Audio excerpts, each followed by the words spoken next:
¿Qué tal, chicos? Hoy estamos aquí con un nuevo vídeo, un poco de teoría, que ya creo que la echabais de menos. Y en vídeos anteriores vimos el inmovilizado intangible, pues hoy nos toca el material, que yo creo que es igual de sencillo que el intangible, pero más intuitivo, ¿no? Digamos. Entonces, sin más, vamos a pasar a ver un poco esta parte teórica y así veremos en próximos vídeos ejemplos prácticos y también errores que detecto en el día a día de la profesión de auditor sobre este área y que seguro que es de vuestro interés. Entonces, vamos allá. Como sabéis, y ya vimos en anteriores vídeos, el inmovilizado material se encuentra junto con el inmovilizado intangible en el activo no corriente, aquí en la parte superior del activo. Y como veréis a continuación, bueno, pues aquí es mucho más sencillo, ¿no? ¿Qué tenemos dentro del inmovilizado material? Pues tenemos todo aquello como las naves, que estarían, por ejemplo, incluidas dentro de terrenos y construcciones, la parte del terreno en la parte del terreno, y la construcción como tal en la cuenta 211.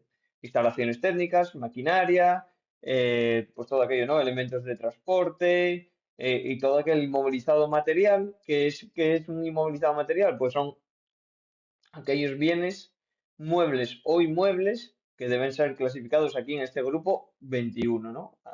En el intangible decíamos que eran aquellos bienes que son intangibles, pero separables y que se puedan valorar. Y aquí en el inmovilizado material son inmovilizados tangibles. Vale. ¿Cómo valoramos estos inmovilizados, no? Pues la valoración inicial podría ser de dos formas. El precio de adquisición, es decir, yo compro una nave por 1 millón de euros, pues ese sería el precio de adquisición, 1 millón de euros. Pero imaginaros otro caso. Imaginaros que yo construyo esa nave. Pues ese sería el coste de producción, es decir, ¿cuánto me ha costado producir esa nave? Pues ese coste sería al precio al que la activo, el valor que le doy a ese inmueble en este caso, ¿no? Eh, Aquellos impuestos, como por ejemplo el IVA, que se pueden recuperar, lógicamente no se incluirían como mayor coste de producción o precio de adquisición. Sin embargo, aquellos impuestos, como podría ser en este caso el impuesto de transmisiones, que no se puede recuperar, ese sí se podría, bueno, se podría no, se debe incluir como mayor valor desinmovilizado. ¿Vale? Eso que quede bastante claro. Es decir, aquellos impuestos recuperables, lógicamente, no se incluyen como mayor valor. Es decir, por ejemplo, el IVA. ¿Por qué?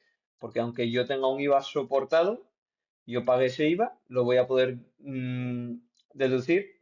Tened en cuenta que este es el caso de las empresas, ¿no? De una sociedad. Pues eso lo voy a recuperar en las liquidaciones que haga de IVA, tanto trimestrales o mensuales, la liquidación que sea pertinente. Vale. Y luego también nos dice aquí en la valoración inicial, que nos dice que en aquellos casos en el que esos inmovilizados vayan a necesitar unos costes asociados para su desmantelamiento o retiro, por ejemplo, imaginaos el caso de una cantera, ¿no? Una cantera puede que normalmente suelen tener como norma que una vez finalice el periodo de concesión de esa cantera, donde pueden obtener piedra o lo que estén obteniendo, van a tener que transformar y dejarlo, digamos, esa parte donde estuvieron de una forma imaginaos que lo tienen que volver no por decir a volver a dejarlo como lo tenían, pero sí que le tienen que dar una transformación para dejarlo de una mejor manera. Entonces, ese importe al que ya saben que van a incurrir a futuro para eh, dejar la cantera como la tenían, esa rehabilitarla, volver a rehabilitarla, cuya contrapartida va a ser una previsión, eso ya se activa desde un principio como más como mayor valor de ese inmovilizado, casi como un inmovilizado paralelo, se podría considerar. Pero bueno, eso habría que ir al caso específico y analizarlo. Y luego existe una norma específica que nos dice, vale, para aquellos inmovilizados que el periodo de tiempo de su construcción, lógicamente, sea superior a un año, Es decir, normalmente tenemos aquí, pues imaginaros la construcción de una nave. Si tenemos unos gastos financieros asociados a dicho inmovilizado, es decir, un préstamo hipotecario. Pedimos un préstamo hipotecario para construir una nave que nos lleva más de un año, ¿vale? Pues durante el periodo que se está construyendo esa nave, esos gastos financieros te los dejan meter como mayor valor del inmovilizado. Vale, aquí habría una excepción, existe una resolución del ICAC que nos dice que, ojo, si ese inmueble que se está construyendo, por el motivo que sea, se para, esa construcción, digamos, esa nave que se está construyendo la paramos y queda parada, durante ese periodo que está parado, lógicamente esos gastos financieros no los puedes incluir como mayor valor del inmovilizado. Este ejemplo lo tuve yo con un cliente hace unos años en el que él seguía incluyendo esos gastos financieros y la obra llevaba parada 2 años. Y entonces ahí le dijimos, quieto, durante este periodo la obra está parada no puedes incluir esos gastos financieros. Venga, lo que comentábamos, como precio de adquisición, ¿qué incluimos? Lógicamente, pues todos aquellos, tanto el precio que nos cueste ese inmovilizado, después de deducir o cualquier descuento que podamos tener por pronto pago, por ejemplo, aquellos gastos adicionales y directamente relacionados que se produzcan hasta su puesta en condiciones de funcionamiento. Por ejemplo, imaginaros el gasto de un transporte, que sea una maquinaria que tenemos que traer desde la India, pues ese gasto de transporte lo podríamos incluir como mayor valor del inmovilizado. ¿Por qué? Está asociado directamente a la compra de ese bien. Y luego tendríamos el coste de producción. Aquí, como nos dice en la diapositiva, todos aquellos elementos fabricados o construidos por la empresa se obtendrán añadiendo al precio de adquisición de las materias primas, lógicamente, y otras materias consumibles, los demás costes que sean directamente, muy importante esto, directamente imputables a dichos bienes. También se añadirá en la parte que razonablemente corresponda de los costes indirectamente imputables a los bienes de que se trate en la medida que tales costes correspondan al periodo de fabricación o construcción. Vale, esto cae de cajón, ¿no? Es decir, eh, imaginaros, construimos una maquinaria, vale, pues todos aquellos costes de materia prima, es decir, de chapa que necesitemos, de todas aquellas piezas, esos están claros y caen de cajón. Vale, ¿qué más costes podemos incluir? Oye, pues el coste del personal propio de la sociedad que me está montando la nave. Vale, eso habrá que ver las horas que han estado esos operarios, qué operarios y por lo tanto qué coste ahora tienen esos operarios y sacaremos el coste total que ha incurrido la empresa en fabricar esa maquinaria.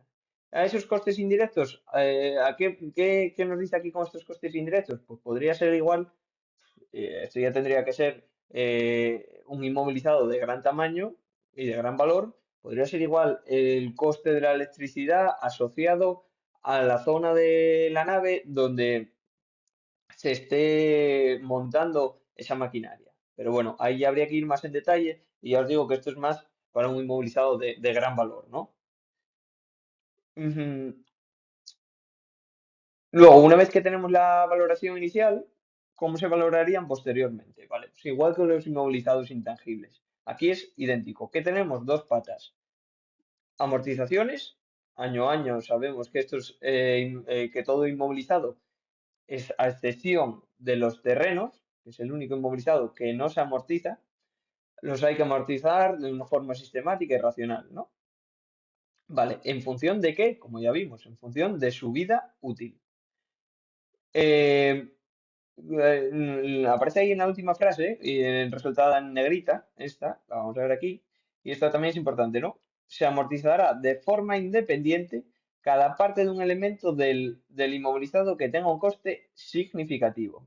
Imaginaros también una máquina que lleva un motor que igual vale un tercio del coste total de esa maquinaria, y que además ese motor tiene una vida útil de 5 años. Sin embargo, la maquinaria en sí tiene una vida de 20 años. Bueno, pues esos dos elementos lo que hacemos es separarlos, ¿no?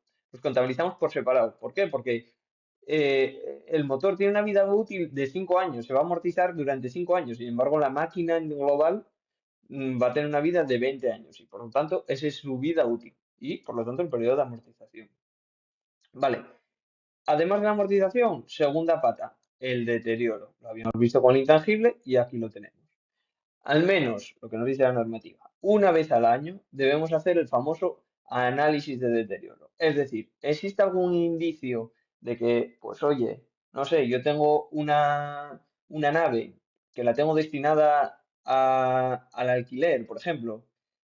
Ahora mismo, imaginaos, la tenéis vacía y momento 2000, años 2009, 2010, que sabemos que hubo una bajada de precios brutal de los inmuebles. Pues igual ahí, oye, tenía una nave valorada en 1 millón de euros, pero es que ahora no me dan por ella ni 400.000.